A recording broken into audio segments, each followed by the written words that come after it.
Grant Mercer bought the abandoned railway depot for less than a downtown apartment, expecting rusted tracks, broken windows, and years of repairs.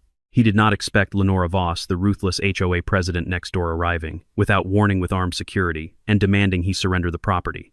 For 15 years, her luxury community had secretly depended on the depot's private rail spur and service road for every major delivery.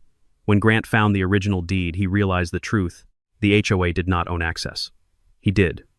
And Lenora had threatened the only man who could legally close their supply route.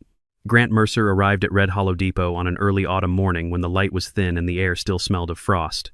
The depot had been closed for nearly 20 years, its roof tiles cracked, its windows bordered weeds pushing up between the iron rails like they were trying to reclaim the ground. The property stretched across almost 30 acres, and it included the old station house, a brick warehouse, a loading yard, a private rail spur that once connected to the state's freight line, a service road cutting through a narrow canyon, and an old transport tunnel bored straight through the mountainside. Grant had bought the whole parcel at a railway liquidation auction for a price so low that other bidders had laughed, certain the land was worthless. He saw something different. He planned to restore the depot into a small logistics hub, a place where local farms, quarries, and small businesses in Red Hollow could ship and receive freight without driving 2 hours to the nearest railhead. Walking the yard that first morning, though, Grant noticed things that did not belong to an abandoned property. The padlock on the north gate looked new. The service road bore fresh tire marks from heavy trucks. The grass beside the tracks had been pressed flat by repeated traffic. A surveillance camera sat mounted on a utility pole that did not appear anywhere in his property records. And stacked near the loading dock were pallets of construction material stamped with a logo he did not recognize at first, until he read the words printed across them: Summit Crest Estates. Grant had spent 23 years working freight lines across the western states, rebuilding corridors after floods, fires, and landslides tore through mountain routes that towns depended on for survival. He understood in a way most buyers at that auction never could, that a rusted spur line was never really worthless. It was only waiting for someone patient enough to read what the paperwork actually said. He walked the loading yard slowly that first morning, running a hand along the cold steel of the rails, noting which ties needed replacing and which could hold weight for another decade. He was not a wealthy man. He had used almost every dollar of his savings to win the bid, certain the depot's true value lay hidden beneath 2 decades of neglect. What he found instead was evidence that the neglect had never been complete at all. Grant called the county assessor's office to confirm his boundary lines, and the clerk on the phone read them back without hesitation. The service road, the loading yard, and the tunnel entrance all sat squarely inside his deed. There was no ambiguity in the paperwork, no overlapping claim, nothing that suggested anyone else had a legal right to any of it. The clerk even mentioned almost as an afterthought that no access easements had ever been filed against the parcel, which meant that whoever had been using the road had never bothered to make it legal in the first place. That afternoon, as if to prove the point wrong, a line of trucks loaded with paving stone rolled up to the north gate. The lead driver used an electronic code to open the lock, moving with the ease of someone who had done it hundreds of times before, barely glancing at the depot's weathered sign as he waved the convoy forward.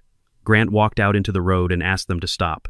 The driver explained, almost bored, that Summit Crest had been using this route for 15 years and that the HOA had an arrangement with the previous owner. Grant asked to see a copy of that arrangement. No one in the convoy could produce one, not a signature, not a letter, not even a name, and one younger driver simply shrugged and said he had only ever been told the road belonged to the community. He let the trucks pass that one final time, unwilling to disrupt commerce before he understood the situation fully, but he wrote down every license plate, every timestamp, and every type of cargo moving through his land. He watched the convoy disappear into the tunnel, and understood with a kind of quiet unease that the ruin he had just purchased was the lifeblood of the wealthiest neighborhood in the county. Before he could process what that meant, a black SUV pulled up outside the depot. A woman stepped out, flanked by 4 security guards, and announced without introduction that he had just bought something he was not permitted to control. Lenora Voss did not introduce herself as a neighbor. She carried herself like the true owner of the depot, someone merely tolerating Grant's presence on land she considered hers by right. She explained with the practiced patience of someone repeating herself for the 100th time that Summit Crest Estates comprised more than 200 high-end homes, and that every essential delivery moved through the depot's route: heating, fuel, repair equipment, construction material, maintenance machinery, bulk food for the restaurants and clubhouse, water treatment, chemicals, and backup generators for the entire community. She handed Grant a folder titled Permanent Access Rights and asked him to sign an acknowledgement that the HOA held full authority to use the depot's infrastructure. Grant scanned it quickly and realized this was not an old document at all. It had clearly been drafted recently, but worded in a way designed to trick a reader into believing the HOA's access predated his ownership.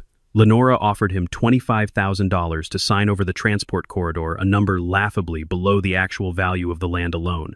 Grant refused to sign. Lenora's tone shifted instantly.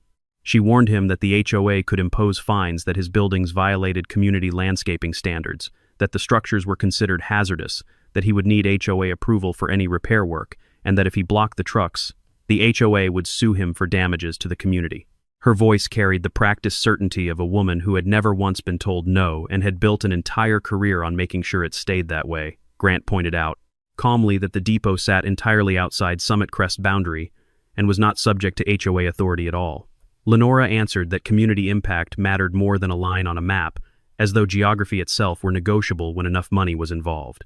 When Grant asked her to leave the private property, she gestured to Troy Maddox, her head of security, and ordered him to remove the new padlock from the gate. Troy hesitated when Grant lifted a camera toward him and warned that the act would be recorded as criminal property damage. And for a moment the two security men exchanged an uneasy glance, unsure whether loyalty to Lenora was worth a criminal charge. Lenora was forced to retreat, but she left him with a promise. By the end of the week he would understand that a piece of paper meant nothing when an entire community turned against him. Grant said nothing in return. He replaced the lock, installed additional cameras at every entrance, and posted clear private property signage along the full length of the fence line, determined to leave no ambiguity for anyone who came looking for an excuse. Then he went down into the depot's basement, where he found dozens of dust-covered filing cabinets from another era, their drawers swollen shut from decades of damp mountain air. Inside a locked drawer, pried open with a flathead screwdriver, he found hanging on a nearby hook. He discovered a transport map from 1958, marking the rail spur and service road with a single handwritten note in fading ink: exclusive operational control retained by depot owner. It was the first hint that Lenora was not simply trespassing out of convenience. She might have known for a very long time that the HOA had never held any legal right to any of it, and that every truck she had ever waved through that gate represented a small, deliberate theft. That night his cameras caught two of her people returning at midnight, tearing down the private property sign and measuring sections of the land without permission, working quickly and quietly under the beam of a single flashlight, exactly like men who already knew they were not supposed to be there. Grant reported the break-in to Sheriff Naomi Reddick, though by the time she arrived, the HOA's people were already gone. Naomi walked the fence line herself, photographed the torn-down sign, and told Grant plainly that land access disputes could turn messy fast once two sides produced conflicting paperwork. She advised him to gather every document he could before physically blocking any more deliveries, warning that a judge would care far more about a signed deed than about who yelled the loudest at a gate. Following her advice, he reached out to Wade Callahan, the depot's last station manager, before the line shut down for good, a man who still lived only 20 minutes away and had never quite stopped thinking of the depot as his own. Wade was stunned to learn the depot had a new owner, and even more stunned to learn who was using it. He explained that Summit Crest had been built after passenger rail service ended, and that the original developer had once tried to purchase the tunnel and loading yard outright, only to be refused by the railway company, which had insisted on retaining control of the corridor for future freight expansion. According to Wade, the HOA had only ever been granted temporary use of the route, and only for 6 months, back when the public road had washed out in a landslide and residents needed some way to bring in supplies. That temporary agreement had expired 15 years earlier. Yet the HOA had simply kept using the corridor, never paying, never asking, treating a 6-month courtesy as a permanent right that had somehow been earned through habit alone. Wade led Grant to the old telegraph room, where a section of wall paneling concealed a fireproof records safe he himself had installed decades earlier, back when the depot still processed daily freight manifests. Inside were the depot's original deed, a state-certified survey map, the expired temporary use agreement with the Summit Crest developer, a letter demanding the HOA cease use once that agreement lapsed, unpaid invoices dating back over a decade, and a damage report describing tunnel wear caused by HOA trucks exceeding weight limits. Most importantly, the deed granted the depot's owner exclusive authority over all commercial traffic passing through the corridor, and if the tunnel or rail spur was ever deemed unsafe, the owner did not merely have the right to close it. He had a legal obligation to do so. Grant hired Marissa Boone, an attorney specializing in land access and transportation rights, to review everything, and she spent 2 full days spreading the documents across her office table, cross-referencing dates against county archive records until a pattern emerged that made her set down her pen entirely. Marissa confirmed the deed was still fully enforceable and that no permanent access had ever been granted to the HOA. She also flagged serious problems with the document Lenora had handed. Grant, the notarization dates did not line up. The previous owner's signature appeared on a date after that man had already died. The notary seal belonged to an office that had closed years earlier, and the boundary description had clearly been copied word for word from a newer survey filed only a few years prior. Grant had more than enough to accuse the HOA of forging records, but Marissa urged patience, reminding him that a single accusation filed too early could be dismissed as a property dispute rather than exposed as the fraud it truly was. They needed to understand where else that forged document had been used, and what Lenora had gained from it before making a move. Grant decided to inspect the tunnel himself before allowing another truck through, walking its full length with a flashlight and a notepad, checking every support beam along the way. And what he found near the midpoint stopped him cold: a wide 7.4 way crack running along the stone ceiling, damp and dark at its edges, directly above the very route dozens of HOA trucks used every single week. Grant brought in Calvin Dorsey, the state's railway safety inspector, to examine the tunnel firsthand, and Calvin arrived the very next morning with a crew carrying laser measurement equipment and ground-penetrating sensors. Calvin's findings were immediate and alarming. The crack showed clear signs of active. Widening, the drainage system was clogged with years of sediment. Several support beams had rotted through at their base. And HOA trucks had routinely exceeded posted weight limits for years, according to the wear patterns pressed into the stone. Old camera footage, once Grant pulled it from the archived storage drives, even showed shipments moving through late at night, timed specifically to avoid inspection and to keep the pattern hidden from anyone who might ask questions during daylight hours. Calvin issued an emergency order suspending all heavy commercial traffic through the tunnel until reinforcement work could be completed, stamping the document with the same seriousness he reserved for structures on the verge of collapse. Grant sent formal written notice to the HOA, allowing emergency vehicles and light service traffic to continue while banning anything heavy. This did not immediately cut off essentials, since Summit Crest still had a small secondary road for personal vehicles. But fuel tankers, construction rigs, and shipping containers could not use it at all. Lenora exploded with fury because the community was preparing to open a new clubhouse, an infinity pool, a conference center, and 18 luxury villas, and every ounce of material for those projects had to move through Grant's corridor. Delay threatened contracts and millions of dollars in deposits. And Lenora understood better than anyone that her entire development timeline now depended on a man she had failed to intimidate. She called an emergency meeting and told residents that Grant was holding the entire community hostage over a pile of rusted scrap metal he had bought for pennies. She suppressed Calvin's safety report entirely, never mentioning it to a single resident, and insisted publicly that the tunnel was perfectly stable, and that Grant's claims were nothing more than leverage for a bigger payout.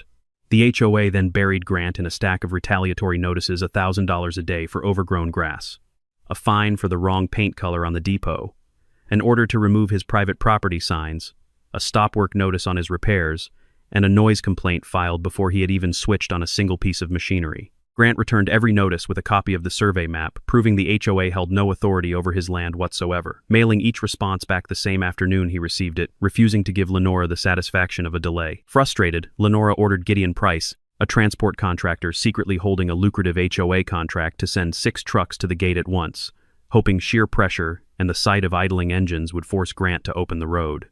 Grant stood behind the closed gate with the state inspector's order taped to the metal bars, his attorney beside him, and a live camera feed running the entire time. Gideon warned that every hour of delay was costing him thousands of dollars and that his drivers had families waiting on their paychecks.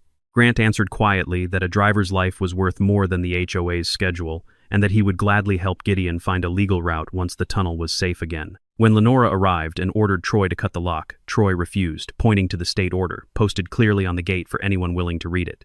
Furious, Lenora grabbed a pair of bolt cutters herself, but Sheriff Naomi arrived just in time and warned her she would be arrested on the spot if she damaged the lock in front of a running camera. Lenora looked straight at Grant and swore she would get the county to seize the depot before he ever finished repairing the tunnel. She used her political influence to force an emergency hearing before the county board, accusing Grant of endangering the supply chain, of buying the land purely to extort Summit Crest, of neglecting a historic structure, of blocking access that had existed for years, and of damaging local businesses that depended on Summit Crest's steady flow of construction spending. She presented the so-called permanent use agreement, supposedly signed 15 years earlier, holding it up for the board members to see as though the mere sight of a signature settled the matter. Grant and Marissa had anticipated exactly this move. At the hearing, Marissa methodically dismantled the document's inconsistencies one by one. laying enlarged photographs of the mismatched notarization stamps beside official archive copies for the board to compare directly. Though a few officials still hesitated, wary of alienating a community that generated significant county tax revenue, Grant did not ask them to simply trust him. He submitted the original deed, the certified archive documents, the inspector's safety order video of overloaded trucks rattling through the tunnel late at night, records showing the HOA had once been formally told to stop, and proof that Lenora had known the temporary agreement had expired years before she ever claimed otherwise. The board could not seize the depot, but it gave Lenora 30 days to prove any legitimate right of use, a compromise that left Grant frustrated but resolved to keep building his case in the meantime. During that window, Grant began repairing the property with his own money, patching the roof, clearing the loading yard, and reinforcing the weakest sections of track by hand, working late into the evenings with only a portable floodlight for company. He offered the HOA a reasonable path forward: pay a usage fee going forward, contribute to tunnel repair costs, comply with weight limits, settle a portion of past unpaid use, and allow an independent audit of transport history. He was not demanding anything unreasonable. He simply wanted the corridor operated safely and transparently the way any responsible landowner would expect. Lenora refused because signing such an agreement would mean publicly admitting the HOA had never held any legitimate access at all, and admitting that would unravel far more than a single road. Instead, she secretly ordered Gideon to keep moving material through the corridor at night, betting that darkness and distance from town would keep anyone from noticing. One overloaded truck smashed through the secondary gate and entered the tunnel anyway, its engine straining under a load far beyond anything Calvin's order permitted. Grant caught it on camera and called the sheriff immediately, watching the feed with a growing sense of dread as the truck's headlights swung deeper into the darkness of the passage. Midway through the tunnel, a slab of rock broke loose and struck the truck bed with a sound loud enough to wake residents nearly a mile away. No one was hurt, but the truck became lodged, blocking the passage entirely and trapping a terrified driver who had no idea he was risking his life for a shipment of pool tile. Calvin concluded that the violation of his safety order had worsened the crack significantly, and repair costs could now exceed $1 million, a number that made even Grant's stomach tighten when he first heard it read aloud. Lenora tried to blame Grant for failing to maintain his own property, even as video clearly showed her own people smashing through the gate under her direct instruction. Searching the truck's cabin afterward, Grant found a delivery order bearing Lenora's own signature. Direct proof that she had personally authorized the shipment in violation of the safety order, a single sheet of paper that would follow her into every hearing from that point forward. Lenora called a full community meeting at Summit Crest and told residents that Grant had deliberately sabotaged the tunnel to pressure the HOA into overpaying for the depot.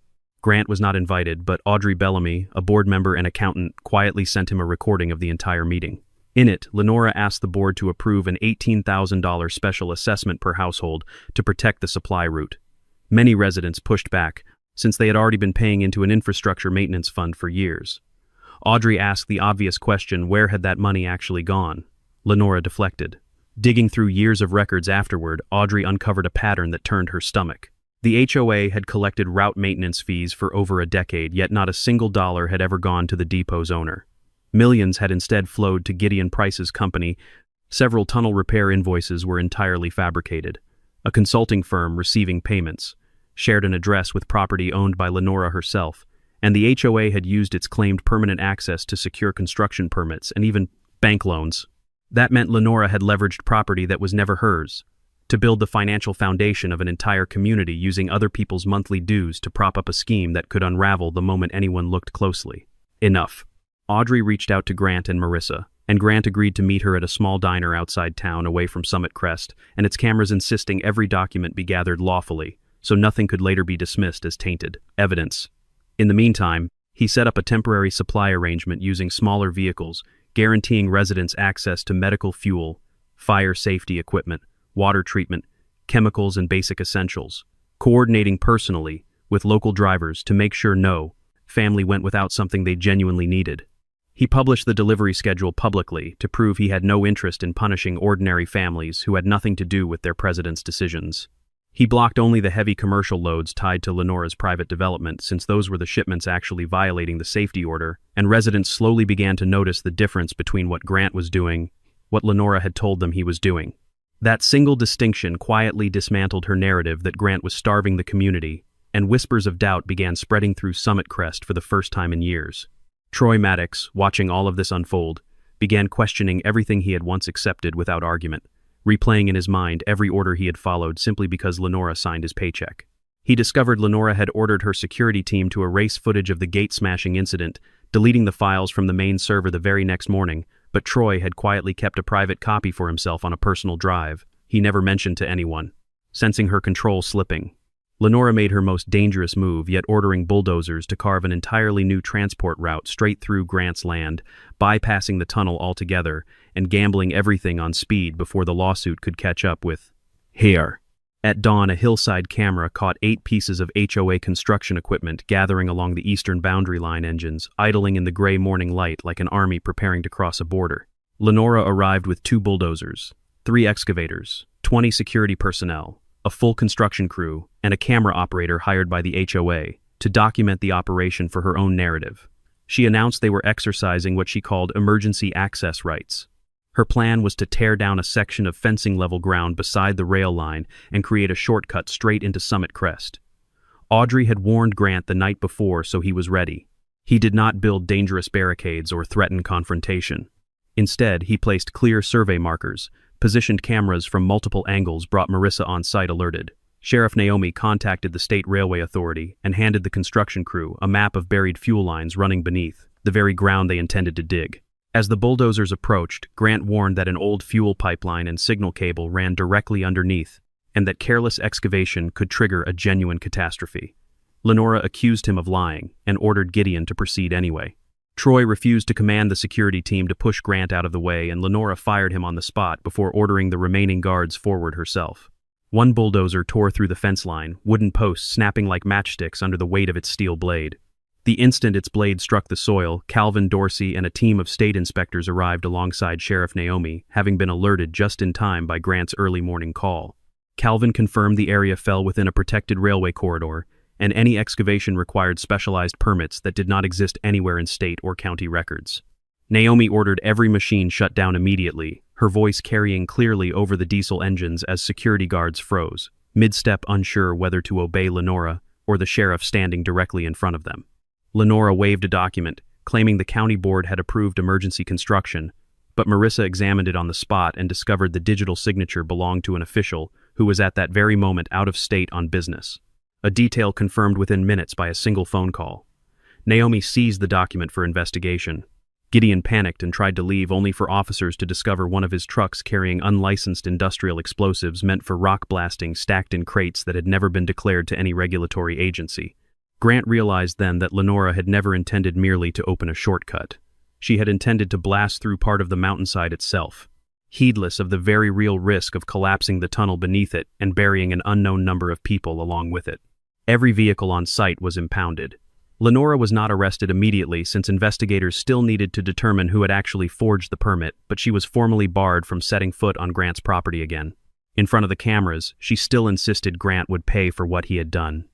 Yet footage of her ordering the bulldozer through the fence spread quickly through the community regardless, and residents who had once trusted her leadership without question began asking uncomfortable questions of their own. Later that same day, Troy handed Sheriff Naomi a hard drive containing months of orders, emails, and video that Lenora had repeatedly demanded he destroy. Investigators combed through Troy's files, alongside everything Audrey had gathered, cross-referencing bank statements, board minutes, and old correspondence, until a timeline finally took shape, and the full truth slowly emerged from beneath 15 years of careful concealment. 15 years earlier, Lenora had served as development director for Summit Crest long before she ever became its president, and she had known from the very beginning that the route agreement lasted only 6 months, because she herself had signed the paperwork limiting it. When the depot's previous owner formally demanded the HOA stop using the corridor, Lenora ignored the letter, entirely filing it away in a drawer instead of bringing it before the board, as she was legally required to do. She quietly instructed contractors to keep moving shipments at night, fabricated meeting minutes, claiming the owner had agreed to an extension that never existed, continued charging residents maintenance fees for a route she had no right to use, leveraged that fabricated access to obtain construction permits from officials who trusted her paperwork without question, mortgaged HOA assessments to fund development loans far beyond what the community could reasonably repay, signed an exclusive transport contract with Gideon Price that guaranteed him years of guaranteed business, and quietly funneled portions of that money through companies connected to her own name, each one registered just far enough away to avoid easy notice. The depot going up for sale represented the single greatest threat to everything Lenora had built, because any new owner who actually examined the paperwork could bring the entire structure crashing down. She had once attempted to purchase the depot through a shell company, but Grant had outbid her at auction without ever knowing it. From that point forward, her only remaining strategy was pressuring him into surrendering the land before he discovered the original deed for himself. Grant, meanwhile, learned another crucial detail from Wade. The depot did not merely control the service road. It also owned the switching equipment that connected Summit Crest Spur to the main freight line, meaning the HOA had been operating under the depot's own rail authorization codes, without permission for years, a fact that could expose several shipments as improperly declared to both the PASES, railway company, and state regulators. Marissa filed suit demanding full recognition of Grant's ownership, an injunction barring HOA, trespassing damages for tunnel destruction, repayment of years of unauthorized use, public disclosure of the relevant financial records, and the immediate invalidation of every forged access document Lenora had produced. The bank financing Summit Crest's ongoing projects learned of the lawsuit and froze further disbursements. Contractors halted construction entirely. Buyers who had put deposits on the new villas began demanding refunds. Lenora understood that she had to reclaim the transport corridor before the case reached trial, or her entire financial empire would collapse around her. She staged one final gambit, declaring a fabricated state of emergency inside Summit Crest and ordering a convoy escort to force its way past the depot's gate regardless of the consequences. Grant received a warning that Lenora was assembling 12 trucks and every remaining member of the HOA's security force for one last confrontation. Lenora told residents the community's water treatment system was about to run out of chemicals and that Grant was refusing to let emergency supplies through. Grant checked immediately and discovered the treatment plant actually held nearly 3 weeks of reserves, with a small, fully legal shipment already scheduled for the following morning. The convoy Lenora had assembled carried no water treatment chemicals whatsoever. It carried marble flooring pool equipment, conference center furniture, villa construction material, and machinery destined for her private commercial project. She had invented a public emergency purely to disguise shipments for developments that had nothing to do with resident safety. When the convoy reached the gate, Grant refused to open it. Lenora ordered an armored truck to force the gate open by sheer weight. Sheriff Naomi, already positioned inside based on Troy's earlier warning, intercepted the convoy before it ever reached the tunnel. Lenora produced what she claimed was an emergency court order compelling Grant to open the route. Marissa checked the court system on the spot and discovered the order had never actually been signed by any judge. It was nothing more than a draft prepared by the HOA's own legal team. Naomi arrested Lenora on the spot for use of falsified judicial documents, conspiracy to trespass, violation of a state safety order directing property destruction, and obstruction of an ongoing investigation. Gideon, hoping for leniency, agreed to cooperate, fully confirming that Lenora had personally ordered the forged permits and directed payments toward her own companies. An emergency hearing was scheduled the very next day. At the hearing, the HOA's remaining attorney argued that the community had used the corridor for so long that continued access had become an established right regardless of paperwork, insisting that 15 years of habitual use carried weight the court could not simply ignore.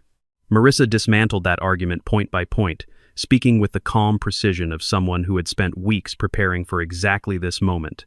The original use had begun under a temporary permit. Permitted use could never quietly transform into an adverse legal right. No matter how long it continued, the HOA had received multiple formal notices to cease. Lenora had deliberately concealed those notices from the board and residents. Alike, forged documents had been used to sustain the illusion of legitimate access for years, and fraud could never manufacture a lawful entitlement no matter how many years had passed since the original agreement expired. Grant told the court plainly that he remained willing to negotiate safe, fair access once tunnel repairs were complete, and that he had never intended to isolate the community from basic necessities. A fact the record now clearly supported. What he refused to accept was allowing a corrupt board to keep occupying his land and endangering drivers in the process, simply because doing so had once been convenient. The judge ruled decisively, recognizing Grant as sole legal owner of the depot, the rail spur, the service road, the loading yard, the tunnel, and every associated commercial operating right tied to the property. Every document the HOA had submitted regarding access was formally invalidated, and the judge declared that Summit Crest would not be permitted to use the corridor again until Grant consented, and the state confirmed the tunnel was safe travel. In the aftermath, Lenora was removed from her position as HOA president within days, the board voting unanimously once the evidence became impossible to dispute. The widening investigation produced a long list of charges, document forgery, financial fraud, misuse of community funds, criminal trespass, property destruction, transport violations, and falsifying records submitted to a bank in order to secure loans the HOA never should have qualified for. Assets and accounts tied to her shell companies were frozen pending further review, leaving her with far less than the empire she had spent 15 years quietly assembling. Gideon lost his contractor's license and was ordered to pay a share of the tunnel repair costs. His once thriving business reduced to a handful of small jobs scattered across the county. Residents elected Audrey Bellamy as interim board president, and she immediately brought in an independent auditor to review every dollar the HOA had ever collected, promising a level of transparency the community had never experienced under Lenora's leadership. Summit Crest ultimately agreed to a new, fully transparent arrangement with Grant negotiated over several weeks, with Audrey representing the community's genuine interests rather than one person's private ambitions. Under its terms, the HOA would pay clear published usage fees. All trucks would respect strict weight limits enforced by regular inspection. No shipments could move at night without prior registration. The HOA would help fund tunnel reinforcement alongside the insurance settlement. Emergency vehicles would always receive free priority passage regardless of the hour. Grant retained the right to suspend access whenever safety demanded it without needing anyone's approval, and every fee collected would be disclosed openly to residents at each quarterly meeting. Compensation from the HOA, the contractor, and various insurance settlements gave Grant everything he needed to finish restoring the depot properly, and for the first time since the auction. The numbers in his ledger finally pointed upward instead of down. A year later, Red Hollow Depot was fully operational again, serving as a logistics hub for regional farms, receiving equipment shipments for local ranchers, storing emergency reserves for the town in case another landslide ever closed the public road, repairing freight cars for smaller lines across the Powerick region, preserving the historic station building, exactly as Wade remembered it from decades earlier, and safely reopening the transport corridor for Summit Crest under terms no one could quietly exploit again. Wade returned as a historical and operational consultant, spending his mornings walking the platform and telling visitors stories about the depot's earliest years. Troy testified fully in the ongoing case against Lenora, and later joined the depot as its safety supervisor, finally putting his skills toward protecting people instead of intimidating them. Marissa helped Grant draft a permanent contract framework designed so that no HOA developer or contractor could ever again treat his land as their own, closing every loophole that Lenora had once used to her advantage. In the final scene, a small freight train rolled into the depot for the first time in nearly 2 decades, its whistle echoing down through the valley as it approached the restored platform, the sound reaching even the farthest homes of Summit Crest. Grant stood on the freshly repaired station deck watching the train slow to a stop, the smell of oiled steel and fresh paint mixing in the cool mountain air around him. Audrey walked over and handed him Summit Crest's very first payment under the new agreement, a modest check compared to what Lenora had once collected in secret, but one that finally carried the weight of honesty behind it. He looked out toward the road that Lenora had once treated as her personal property, understanding clearly that he had not closed the supply route out of revenge. He had rescued it from someone who had exploited it for power and profit for far too long. Someone who had mistaken silence for permission and habit for ownership. A new sign now hung above the depot gate, freshly painted and bolted firmly into place, reading simply Red Hollow Depot Private Property Access by Agreement Only.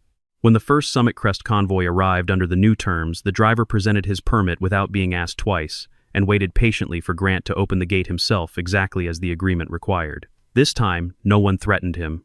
No one gave him orders. No one pretended a piece of land belonged to them simply because they had grown used to crossing it. Wade stood nearby watching the gate swing open with visible satisfaction, glad to see the depot finally treated with the respect it had always deserved. And no one in the valley was ever confused again about who truly owned the route that kept their community alive. Lenora Voss had once believed that using a road long enough would eventually make it hers, that habit and pressure could stand in for ownership if she simply pushed hard enough for long enough. But when the first train rolled through Red Hollow Depot again, its whistle carrying clean and unbroken across the valley, the entire community finally understood the truth. She had never owned that supply route at all. She had simply been living off the silence of the men who came before her, men who either did not notice or did not have the resources to challenge her.